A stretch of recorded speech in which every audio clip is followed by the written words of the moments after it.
Bulletin మనం breaking news చూస్తున్నాం. ఆంధ్రప్రదేశ్లో మంత్రివర్గ ప్రమాణ స్వీకారం పూర్తవడంతో ఇక శాఖల కేటాయింపులపై ముఖ్యమంత్రి చంద్రబాబు కసరత్తు చేస్తున్నారు. పవన్ కళ్యాణ్కు హోంశాఖ లేక పంచాయతీరాజ్ కేటాయించే అవకాశాలున్నాయి. పి నారాయణకు మున్సిపల్ శాఖ ఇస్తారని ప్రచారం జరుగుతోంది.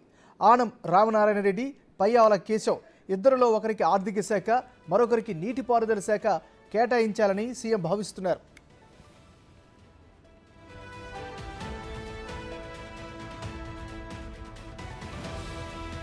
ఇక కొల్లు రవీంద్రకి బీసీ సంక్షేమం లేక ఆరోగ్య శాఖ ఇచ్చే అవకాశం ఉంది.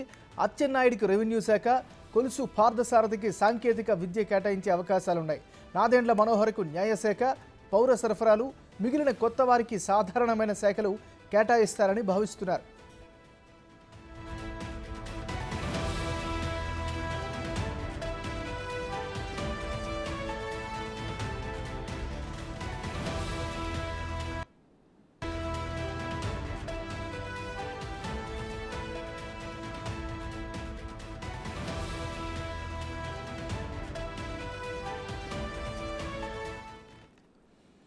మనం బ్రేకింగ్ న్యూస్ చూస్తున్నాం. ఆంధ్రప్రదేశ్లో మంత్రివర్గ ప్రమాణ స్వీకారం పూర్తవడంతో ఇక శాఖల కేటాయింపులపై ముఖ్యమంత్రి చంద్రబాబు కసరత్తు చేస్తున్నారు.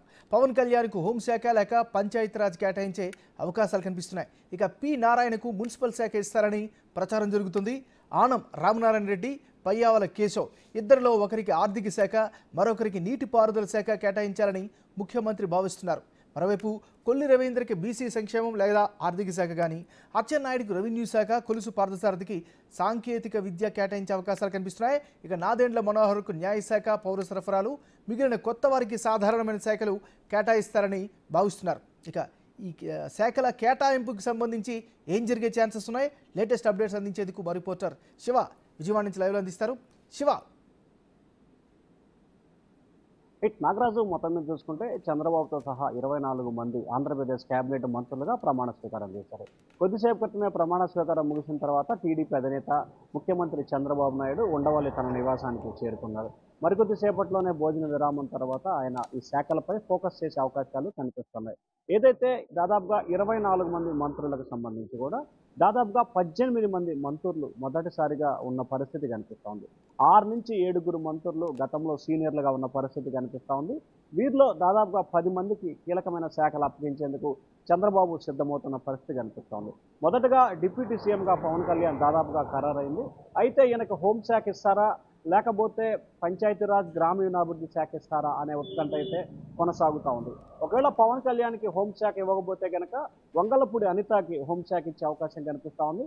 చంద్రబాబు హోంశాఖని మహిళలకు ఇవ్వాలని చెప్పి ఒక ఆలోచన కూడా పెట్టుకున్నట్లు కూడా తెలుస్తూ ఉంది. దానిలో భాగంగానే మహిళకి హోంశాఖ ఇచ్చే అవకాశాలు కనిపిస్తున్నాయి. ఇక కొలుసు పార్థసారథికి సంబంధించి కూడా సాంకేతిక విద్య, ఆయన గతంలో కూడా రాజశేఖర్ టైంలో కూడా విద్యాశాఖ మంత్రిగా కూడా సుదీర్ఘకాలం కూడా పనిచేసిన పరిస్థితి కనిపిస్తోంది. కొల్లు రవీంద్రకు సంబంధించి చూసుకుంటే ఆయనకి రెవెన్యూ కానీ నీటిపారుదల శాఖ కానీ ఇచ్చే అవకాశాలు ఒకవైపు పరిశీలన కలుగుతుంది. మరొక వైపు ఆనం రామనారాయణ రెడ్డి, పయ్యావుల కేశవ్ వీరిద్దరు కూడా గతంలో యనుమల గతంలో ఆర్థిక శాఖ మంత్రిగా ఉన్న పరిస్థితి ఉంది. కానీ ప్రస్తుతం యనుమల లేని పరిస్థితి ఉంది కాబట్టి ఆనం గతంలో ఆర్థిక శాఖ మంత్రిగా పనిచేశారు. పయ్యావుల కేసుకు సంబంధించి కూడా టీడీపీ ప్రతిపక్షం ఉన్నప్పుడు పిఎస్సి చైర్మన్గా పనిచేశారు.